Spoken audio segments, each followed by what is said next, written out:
Sarva Vastuni Karanodbhavani is an ancient Sanskrit saying. It means everything in life happens for a purpose, not just the important lifetime events such as marriage, career changes, or death, but the day-to-day mundane happenings that occur almost in everybody's life. However, economists tend to classify the events in the global finance into two categories: expected events that follow a predictable pattern, unexpected events that are totally unpredictable. These unpredictable events are also called as black swans, as they occur purely randomly and once in a lifetime. These unpredictable black swan events often result in unprecedented financial shocks. How are these swans and shocks relate to serendipity? I began my talk in Sanskrit because the term serendipity owes its etymological origin to the Sanskrit name of present-day Sri Lanka, also known as Simhala Dweep, or as the Arab traders used to call it as the Serendip. Coined in 1754, the term is voted as one of the top 10 most difficult English words to be translated into other languages. Horace Walpole, the English author who coined the term serendipity, used to refer this to making of discoveries by accident and sagacity of things that were never in quest of. In this talk, I am going to focus upon such accidental discoveries from the modern financial history that the swans and shocks of recent decades have resulted in. The swans and the shocks that I am going to discuss are three: the 2001 terrorist attacks, the 2008 global financial crisis, and the COVID-19 pandemic. We all know that the September 11, 2001 terrorist attacks have resulted in deaths of more than 3,000 people in the United States and also in the collapse of the Twin Towers in the World Trade Center. Before 2001, banks in the United States used to exchange physical checks for the purpose of transfer of payments between customer accounts. At any given point in time before 2001, almost $6 billion worth of checks were up in the air as the checks flew to their final destination. This amount grew up to almost $47 billion when the Federal Aviation Authority instructed the grounding of all commercial planes for almost 3 days in the wake of the terrorist attacks. This crisis experience has prompted the Federal Reserve to closely work with the US Congress in passing an important legislation known as the Check 21 or the Check Clearing for the 21st Century Act. This legislation has enabled the digital image of a physical check as an equally valid legal instrument for the purpose of collection and presentment. How is this an example of serendipity? The technology to digitize the image and present the check electronically was in existence for almost 2 decades even before the 2001 terrorist attacks. The only thing that prevented its adoption was the legal requirement of the physical presentment of the check. The Check 21 Act made the digital presentment also valid and thus facilitated the mainstream adoption of the digital imaging technology. Pursuant to Check 21, almost all the checks in the United States are currently being collected either on the same day or on the next day once they are deposited in the bank. This has resulted in huge savings not only to the banking industry but also to the banking regulator. The banks are able to leverage upon this Check 21 for the purpose of saving billions of dollars through faster payment processing. The faster payment processing has also reduced the float and also the associated financial costs. The Federal Reserve was also able to capitalize upon the Check 21 and reduced the significant staff positions associated with the check processing and has eliminated the huge physical infrastructure dealing with check delivery. It has made significant investments in the digital infrastructure for efficient and electronic processing of checks since 2001. The story of the transition of a physical image check to the digital image is not of a major economic episode, but this is a nice illustration of how serendipitously the digital image technology was able to transform the way the American banks are conducting their economic activity since 2001 pursuant to Check 21. Now, let me turn to my second black swan event, the 2008 global financial crisis. Alan Greenspan, the former chairman of the US Federal Reserve, compared this financial crisis to once in a century credit tsunami. Just like the waves of tsunami completely wipe out the coastal areas, the waves of financial shock generated by this financial crisis had their bone-chilling effect on September 29, 2008. On that day, the Dow Jones Industrial Average has plunged 777 points and was able to wipe off $1.6 trillion of value from the American industry in just a few hours, and $5 trillion worldwide. This has made the US Federal Reserve to step into action along with the US Congress and announce huge bailout packages, quantitative easing measures, and also currency swap arrangements. The Federal Reserve has also made availability of emergency loans and also loan guarantee facilities of a scale that is unprecedented in the American financial history. Financial institutions were able to use these measures and come out of the crisis after some time. But what is lost significantly to this crisis is the trust of the common public in the financial institutions and also of their regulatory authorities. This is made much more visible in the events that have occurred after the financial crisis, such as the Occupy Wall Street program or the campaign that has indicated the severity of the lack of such trust of the public in the financial institutions. How is global financial crisis an event of serendipity?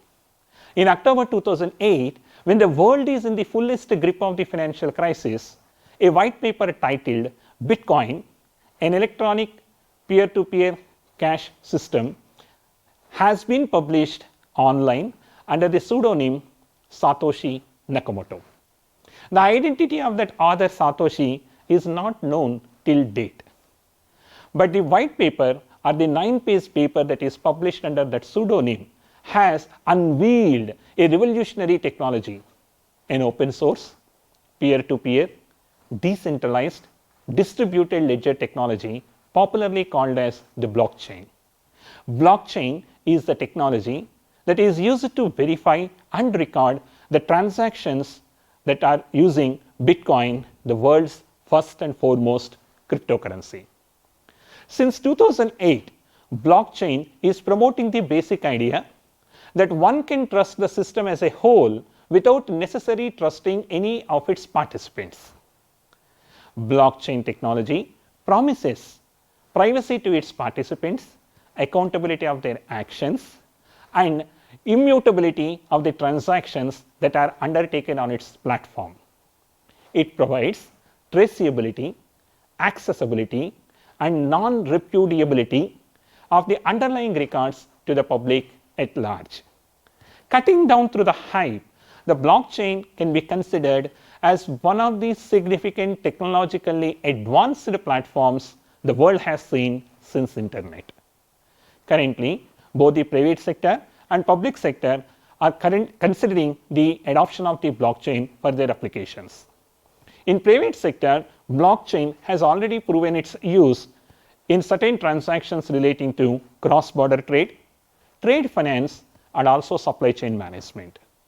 Governments are trying to use the blockchain technology for the purpose of promoting electronic governance. For instance, the government of the United Arab Emirates (UAE) is promoting the blockchain technology for the purpose of maintaining and updating the land registry records, and also for the purpose of transferring the land between citizens in the state. In China, for instance, the municipal authority of the Shenzhen government is also able to partner with Tencent for the purpose of launching a pilot blockchain technology to generate electronic invoices in order to arrest the problems associated with fake tax invoices and associated tax corruption. Now, let me move to my third black swan event, the COVID-19 pandemic. The COVID-19 pandemic has already infected the people in more than 188 countries and is causing huge social and health impact. The speed, scope, and the severity of this economic downturn created by this COVID-19 pandemic is worse than any significant recession that the world has seen since the World War II. That would definitely qualify the COVID-19 pandemic as a black swan event. But how is this an example of serendipity? As unfortunate as the pandemic it is, COVID-19 is also encouraging the central banks to expedite their digital currency experiments in order to make the currency more straight, smart, and sapient. Let me explain you how. First, in the wake of the economic burden created by the COVID-19 pandemic, many governments world over are announcing direct financial transfers as part of their economic stimulus. However, transfer of money from the government to the public through the banking channels traditionally is slow and time consuming in the context of the COVID-19 such type of crisis situations. In future, governments can consider digital currency for the purpose of transfer of money straight from the government to the mobile wallets without needing to transfer them through the traditional banking channels. For instance, the government officials in the United States are considering the possibility of using a digital dollar for the purpose of operationalizing the economic stimulus measures incorporated under the US CARES Act. Secondly, the COVID-19 pandemic is also enhancing the public concern that the transactions in cash can transmit coronavirus from person to person. Together with the stringent lockdown measures and also the social distancing, most of the public are now favoring digital payments. While there is no scientific evidence that the transactions in cash can transmit the virus from person to person, central banks are encouraged by this voluntary public support towards digital payments. They are using this COVID-19 pandemic for the purpose of making innovative designs to their digital currency to make them smart and frictionless. For example, mobile transactions using the new digital renminbi launched in China can happen in a frictionless manner almost without an internet connection. It can happen through near field communication protocols by placing two mobile phones next to each other. Thirdly, when this digital currency technology goes mainstream, they can incorporate even the new tools of biometric authentication.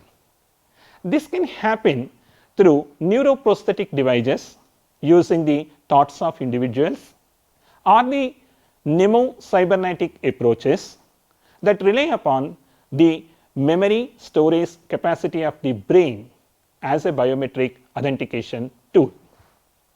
These new tools of biometric authentication can supplement the development of artificial and autonomous life forms using cybernetic approaches and convert them into synthetic organism enterprises.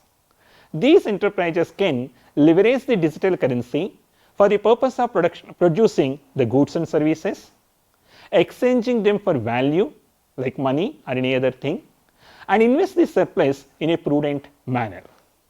The digital currency system can be made programmable in such a way that this production, exchange, and investment can also happen in a socially, economically, environmentally, and legally compliant and conscious manner. This would then turn the digital currency from being straight and smart into a sapient currency. Friends, all the three Swan events and the shocks that I have narrated did not result in any new innovation of technologies. All these black swans have simply facilitated the mainstream adoption of an already existing technology almost in a serendipitous manner in order to overcome the shocks. September 11 attacks enabled the banks to adopt the digital image technology to promote electronic process.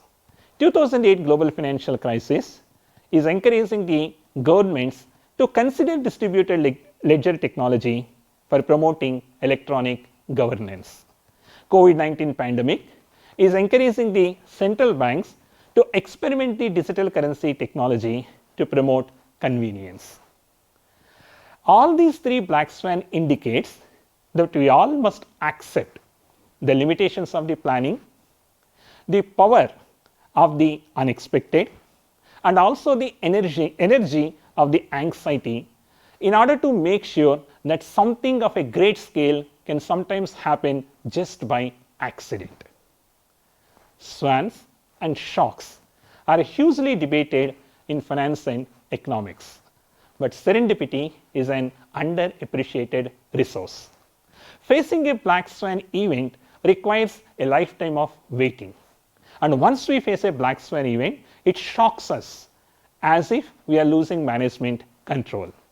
An attitude of serendipity is therefore required for us to face the swans and shocks with an open and a clear mind, so that these swans and shocks generate one and all a very important and valuable outcomes in the long run.